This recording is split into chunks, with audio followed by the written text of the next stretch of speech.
Yo mga tao! Welcome back! Nakita nyo na ang aking mga pangangaso ngayon. Oras na para makita ko sa natutulog ang kadiliman. Room tour tayo sa aking lungga. Ito ang pinto. Gawa sa ninakaw ng mga upuan sa simbahan at selyado ng mga buto ng tao. Walang nagbabasa ng Biblia dito kaya ligtas tayo, pribado.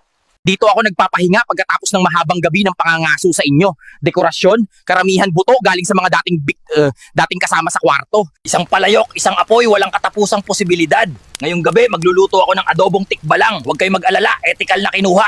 Medyo, eto ang kamako, tsa. Kawayan, balahibo ng kambing at trauma.